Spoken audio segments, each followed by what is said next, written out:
大家平安。新年快乐！新年快乐！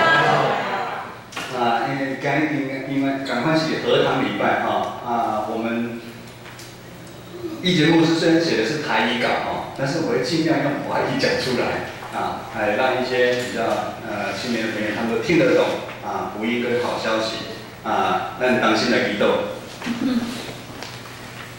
特别上帝，我感谢落你，伫新春了后的第一个主日，你搁一遍呼召阮正堂的姊妹来到圣殿敬拜学落你，愿你帮助阮，一新的一年开阮内心的门，互阮看到主你对阮每一个兄弟姊妹的呼召甲指引，阮就会因的时间仰望交托主，同心祈祷，靠主耶稣的圣名来求。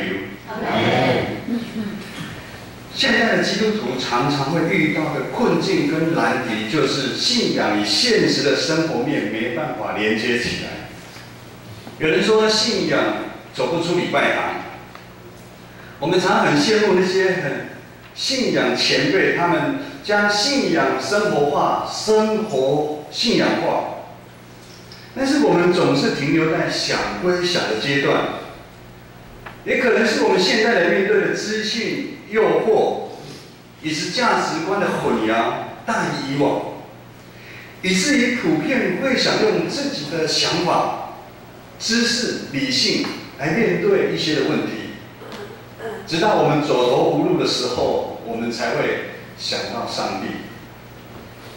今天是农历大年初二，也是新的一年开始的第一个主日。牧师盼望透过大家很熟悉的一段故事，就是大卫与扫罗。昨天知名牧师也跟大家分享大卫与扫罗的故事，帮助我们重新思考厘清什么是我们生命当中的轻重缓急以及方向。大卫与扫罗的故事记载在撒母耳记15章以后，记载扫罗王他不照耶和华的命令行事。他有自己的主张，以至于他的王位要被舍弃。耶和华透过撒母耳重新立大卫做以色列的王。圣经里面记载，大卫王从小就是一个敬畏上帝的人，他靠着上帝的力量打败歌利亚。这原本是一个好事，打败歌利亚。但当扫罗王率领军队班师回朝的时候，众人欢喜地迎接着说什么？扫罗杀死千千，大卫杀死万万。就从这个时候开始，扫罗的心就产生了嫉妒，要想办法除掉大卫。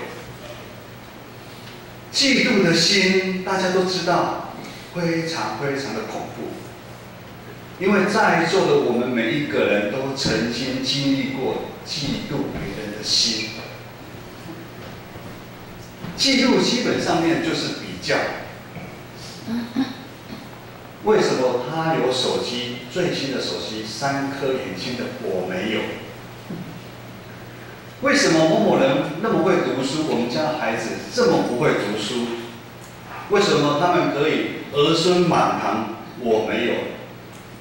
我不晓得有没有人偷偷在私底下想，牧师好像对某一些人特别好，而比较不关注我。我们只要想得到的财富、地位，甚至深蓝、新加坡、我们都可以来比较。牧师是活在一个非常会比较的一个小岛，我们那个村庄非常会比较，什么都可以比，什么都可以比。嫉妒不是1天2天突然产生的，就像知名牧师在之前讲的，垃圾也是一样。家里的垃圾或生命的垃圾的累积，不是1天2天的，是日积月累慢慢的养成。也是我们在平常嫉妒心也是一样，我们平常就慢慢的养成我们的嫉妒心。嫉妒心最终会让人失去了理智，离开上帝。扫罗就是这样子。当大卫开始在逃亡的日子，扫罗他可以不管他，就让大卫逃嘛。可是他的嫉妒心让他一直就是要追杀大卫。当大卫往东边去逃，他也追杀到东边；他往西去逃，他就追杀到西边。他的恨就是这么深，他就是要杀死他为止。讲遐机会有什么代志，互你对古早到现在记恨，一直到现在有啊无？那应该有哦。在今天这段经文诗篇54篇，它的背景在撒母耳记上23章14到23节。故事就是大卫跟扫罗。当大卫逃到西弗这个地区的时候，西弗这个地区是属于犹大族，可以说这个是属于他自己的地盘。就好像我现在被追杀，我逃到金门哦，黑喜外的一环，好，那像右叔逃到淡水啊，淡水是你的地盘。昨天这位牧师在讲以东人那个多益。以东人不是跟扫罗跟大卫他不是同一族的，所以他背叛他，他用诡诈的舌头，他来重伤大卫，大卫也就算了。可是现在大卫逃到自己的地方，他应该觉得最有保障，可是还是被身边的人、最亲近的人啊，又去给扫罗通风报信。今天的第30个经文啊，咱做一个看啊，在周报的后面哈，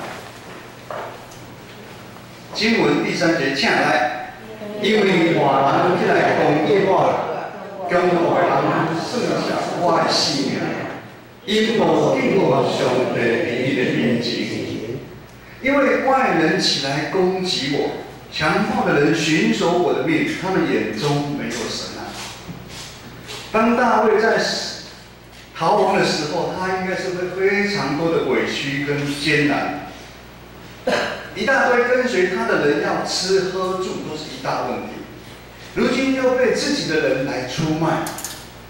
经文讲到外人，其实这是一个反讽的一个话，就是说这只是自己身边很亲的人，竟然出卖他、攻击他。经文说到强暴的人，是描写一群心中没有上帝，他们非常的凶恶，横行霸道。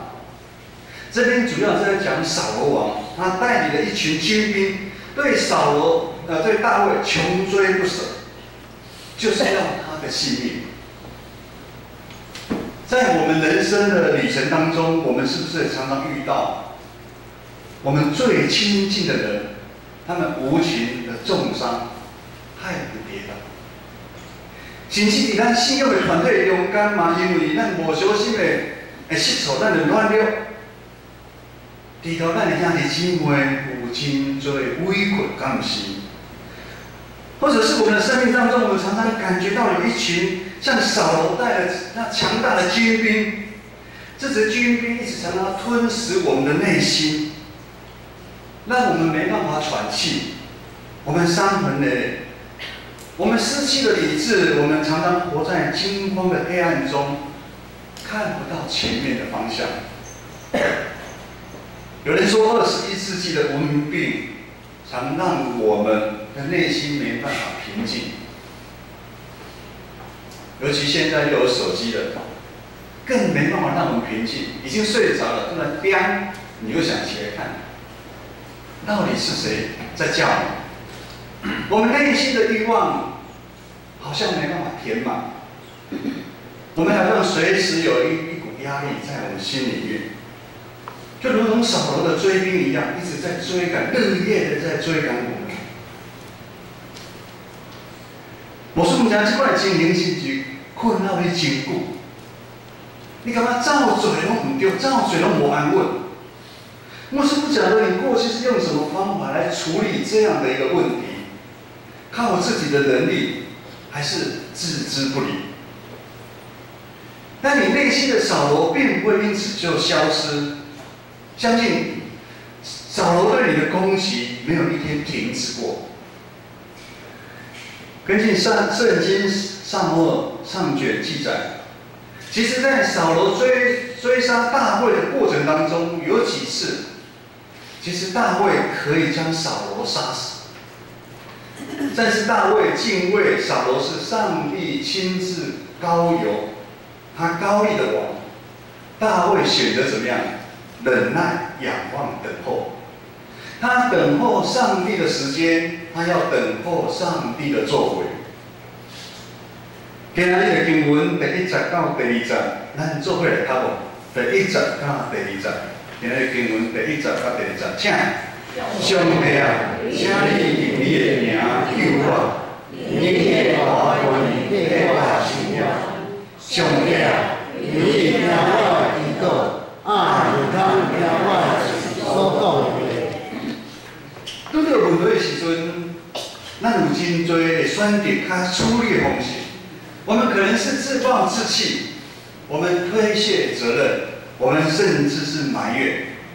有的人是怎样以牙还牙，但是大卫他不一样，大卫选择用祷告，他将生命中困难的难题交给上帝，因为大卫他知道他所认识的上帝，就是当初引领、拣选摩西带领以色列百姓出埃及的那位大有权的救赎他们的一个上帝。大卫也知道上帝是信实的上帝，他是他们祖先亚伯拉罕、雅各、以扫立约的那位上帝。大卫清楚了解上帝的名跟上帝的全能，表明是救赎以色列百姓的那一位。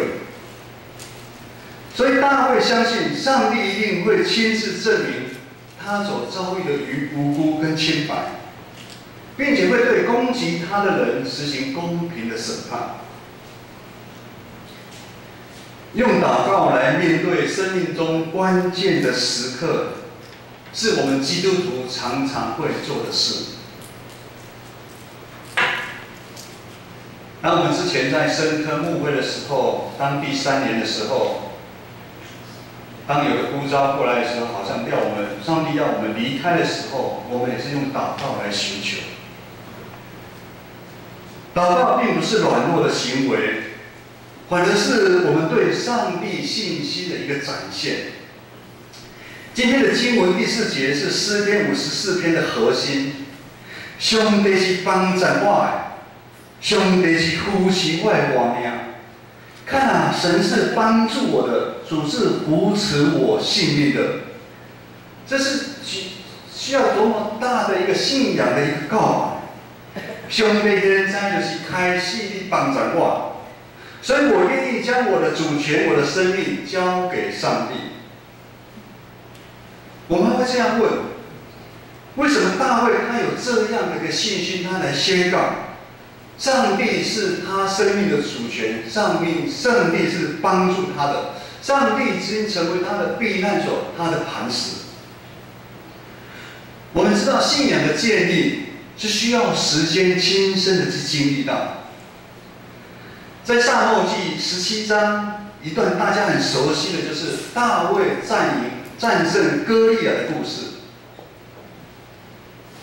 在大卫跟歌利亚战争之前，有一段大卫向扫罗说：“当我为我父亲放羊的时候，有时候狮子及熊咬走羊，他就去追赶击打他，救回羊群。”哇，大卫真勇敢！大卫说：“这是耶和华救他脱离熊的爪跟狮子的爪。”如今大卫有信心，上帝一定会帮助他。帮助他什么？就是跟歌利亚的战争。原来这就是大卫有信心的秘诀。上帝在前面带领他，大卫只是跟随。弟兄姐妹，大卫在平常的生活当中，他就学习倚靠，经历到上帝对他的帮助，而不是靠他自己的能力。以至于当大卫碰到扫罗王对他四面包围的时候，他有办法说出：“上帝是我的帮助，主是扶持我的活命。”兄弟啊，像我身躯有真多的病痛，上帝啊，我性命失去方向。上帝啊，我伫工作、伫学业真有真大的压力，但是你帮助我，你是我生命的源头。我们是不是常常很羡慕有人他有这样的一个生命，他碰到很大极大的难题，他仍然依靠上帝，他宣告上帝是他随时的一个帮助，他愿意将他生命当中的重担交给上帝。感谢主，当我们受洗归在耶稣的门下，我们就可以像大卫王一样，有这样的一个信心。耶稣的救赎，咱已经赢过死亡的关系。圣灵的力量成为我们随时的帮助。一是久长以来，咱拢受世界价值观的影响，甲咱内心的罪过，咱拢是要靠家己的主张甲拍死。我们失去了一颗感恩的心，咱袂记咧。伫咱生命中间有真多代志，并不是理所当然。昨天大年初一是牧师的生日，很多弟兄姐妹祝贺我，也感谢雅玲长老在家里准备了一桌丰盛的食物，很多弟兄姐妹准备蛋糕，这些不是理所当然。昨天我的孩子子怡子群他们用他们生平的第一份工作。赚了薪水，请老爸吃了一份大餐。这看似好像应该的，其实这不是理所当然。当我们失去了一个感恩的心，也就是我们跟上帝的关系就会越来越远，就好像扫罗王一样。在我们的生活当中，我们可能觉得吃饭，每一天吃饭、走路、睡觉，有空气。有下雨，都是很正常的。其实里面这些东西都没有一样是理所当然会存在。中间有真侪他的姊妹有身躯病痛的时阵，当我们没办法正常走路的时候，当我们没办法正常吃的时候。甚至我们没办法正常在晚上睡觉的时候，那是非常非常的痛苦。我是进前一直听有人讲暗时困袂去，我没办法理解，那困袂去真艰苦。我是统计者你暗时困袂去的人，请举手者。你看，因为这边长老大概很难睡嘛。暗时困袂去，实是非常非常的痛苦。你旧年有一个拜六的时阵，暗时我竟然困袂去，你敢知？隔天又轮到我讲道，我非常的着急害怕，我会影响到我隔天讲道的一个精神。我非常迫切祈祷上帝帮助我。我印象当中，我不晓得祷告了多久才睡着，但是这个过程当中，我有印象，就是我一边祷告，我眼泪一边流下来。主啊，我真的无能为力，我真的需要睡觉，求你帮助我。连困都爱求啊！我就连他的机会要行，嘛是爱求啊！我们要常常感恩的心，很多事情真的没有是理所当然的。各位当我们有能力照顾一个家、维持一个家的一个经济、一个开销的时候，我们要感恩啊。当我们有能力在教会侍奉的时候，我们要感恩啊。代表你四肢都健全，你活着好好的。当我们有能力成为他人的祝福，当我们有能力去安慰他人的时候，我们也要感恩。当我们可以用我们上帝给我们的恩赐跟才干，我们赚来的金钱来奉献给上帝的时候，我们要感恩啊！代表你还可以赚钱。咱拢要感谢上帝，因为这一切拢是上帝因帮助咱。只有当我们常常意识到，在这个宇宙万物当中，我们是这么的渺小，咱在看无家己的时阵，我们才知道我们多么需要耶稣，我们才能够像大卫这样经历上帝，并且做出这样的回应。怎么样的回应呢？就记载到今天的经文第6节到第7节，我们一起用中文来读一次。第6节跟第7节，请。我要更新谢你，因为我要称赞你，这一切都为美好。当一切的艰难中把我救出来，为一切感谢我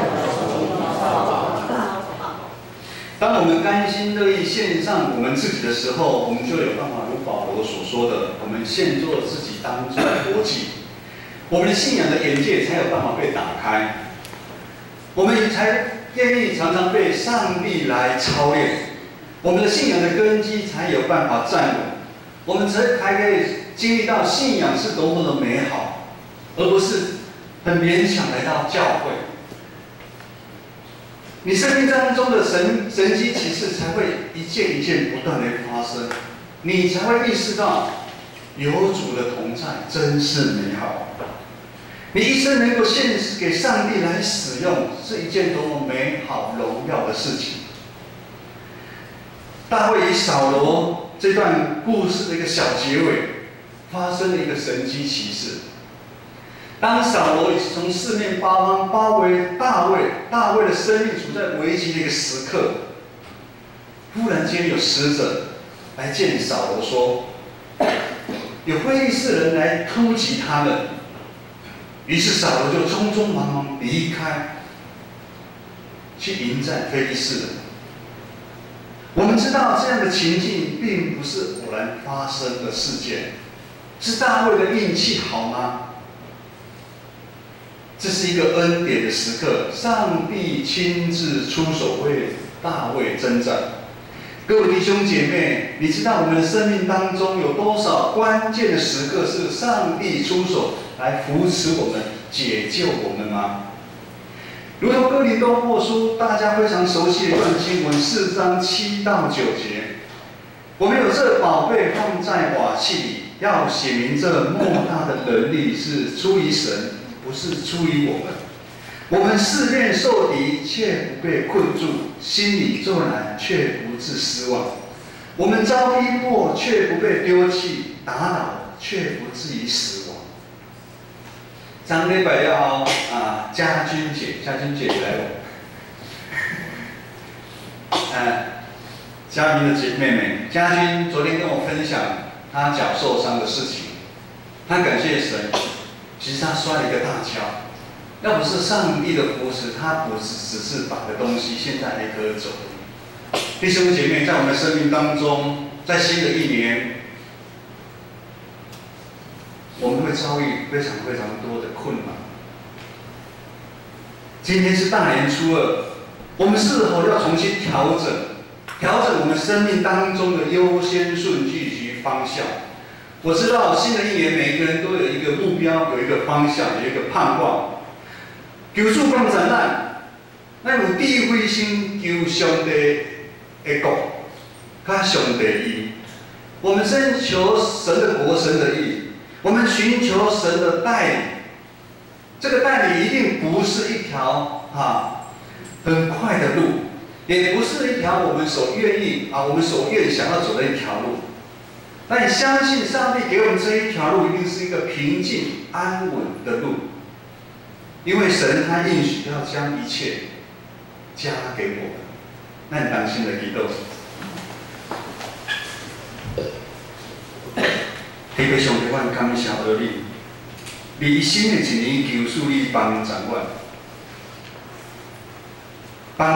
以信仰的顶面来行在，帮助我靠耶稣基督的血，